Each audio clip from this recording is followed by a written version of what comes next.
ఇప్పుడు మనం ఒక రొటీన్ ఫుడ్ని రొటీన్ లైఫ్కి అలవాటు పడిపోయాం. హ్మ్. అయ్యేవో ఈరోజు ఉదయం మనకి ఏముంది, ఇడ్లీ ఉందా, దోశ ఉందా, పూరి ఉందా, తినేసి వెళ్ళడం. మధ్యాహ్నం ఏదో లంచ్, సాయంత్రం అయితే చపాతి అలా. అంటే వీళ్ళు సీజనల్గా ఎలాంటి సమస్యలకు శరీరాన్ని ఎలా శుద్ధి చేసుకోవాలి, ఎలా ఇమ్యూనిటీ పెంచుకోవాలి, మనకి ఇలాంటి రోగాలు ఫ్యూచర్లో రాకుండా ఉండాలంటే ఏం చేయాలి అనేది ఎవరు గమనించడంలా. హ్మ్. కేవలం ఆ సమస్య వచ్చినప్పుడు మాత్రమే వాళ్ళు పరిష్కారం వెతుకుతున్నారు. హ్మ్. చాలా వరకు అందరూ తాత్కాలిక పరిష్కారమే వెతుకుతున్నారు. హ్మ్. మరి రోజు ఇలాంటి సమస్యతో బాధపడకుండా ఉండాలంటే ఏం చేయాలి అనే ప్రశ్న వాళ్ళకెప్పుడు తలెత్తదు. హ్మ్. ఇక చివరికి నీ జీవితం ఇంతే అని ఎప్పుడైనా ఎవరైనా డాక్టర్ తేలిస్తే మళ్ళీ అలా మందులు వాడుతూనే ఉంటారు. హ్మ్. అయితే ఈ సమస్యతో ఇక బాధపడాల్సిన అవసరం లేదు అని నేను చెప్తున్నా. హ్మ్.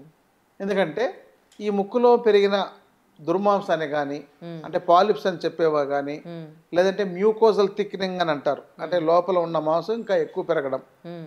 టర్బినేట్స్ అని ఉంటాయి లోపల. అవి బాగా లావైపోయి హైపర్ట్రోఫీ అంటారు. హ్మ్. సో వీటన్నిటికీ ఇప్పటిదాకా ఈ సమస్య తో ఉంటే హ్మ్. ఒక ఈఎన్టీ డిపార్ట్మెంట్‌కెళ్తే వాళ్ళు ఓన్లీ సర్జరీ చేస్తారు. హ్మ్. కానీ సర్జరీతో పరిష్కారం అవుతుందా అంటే అవ్వడం లేదు. హ్మ్.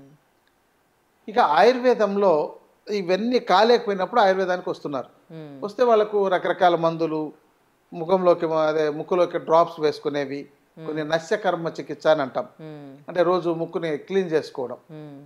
ఈ విధానం, ఈ నస్యకర్మ చికిత్స అనేది వైద్య చికిత్స కాదు. ఇది నిత్య జీవితంలో మనం రోజు చేయాల్సింది.